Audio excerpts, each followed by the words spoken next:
These days, it can be hard to make a call on the 4B that's right for you, given there are so many on the market. So when the crew from Motorama 4x4XMORE went bush recently to muddy a few up and put them through their paces, we thought we'd ask their brand managers a few questions about what's new and who's who. Peter Caswell from Motorama Ford loves his Ford Ranger and is putting on a bit of a show for the local punters. So Pete from Motorama Ford, it's been a great couple of days and it's only getting better. What's happening here behind us? So we're just set up for our recovery demo here, ready for our punters to come around and actually show them how to safely recover their vehicle. So as you can see, we've got the old Holden stuck there in the bog. She just didn't quite have enough to get out of it. Yeah. We're going to show the safe use of max tracks, a snatch recovery, and we're actually going to extend it one further and go to a winch recovery.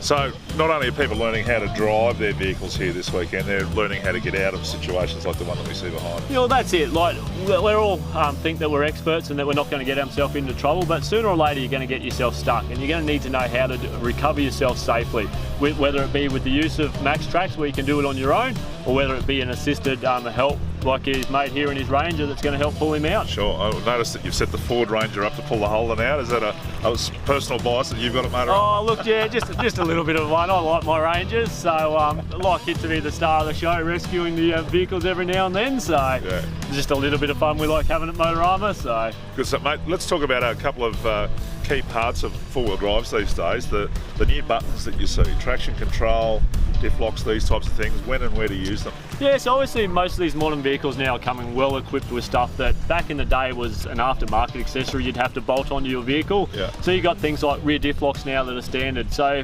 perfect for if you're climbing a bit of a hill that's got a bit of a hole in it. You pick a wheel up, all of a sudden you've lost drive. Hit a button on your dash, away you go. You're continuing to climb that hill and enjoy that adventure. Options like the downhill assist, best thing I think they've ever put in a vehicle. Right. I remember back as a young fella driving a car and you come to a steep hill, you're always pretty scared about it because what happens if it gets a bit of lock up and starts to slide? Yeah. Well, you can pretty much now hit a button, let go of the brake, steer the car down the hill and the car will do the rest for you. And we've seen that yesterday, putting some customers down that thought their vehicles would not make it down the hill, and they did it with ease with the aid of that downhill ascent control. Perfect, mate. Over the course of the next few weeks on Campr, we'll take a closer look at the Holden, Toyota and Mitsubishi models. It really does come down to personal choice when you're looking for a 4B. And when you are, head to Motorama 4x4XMORE.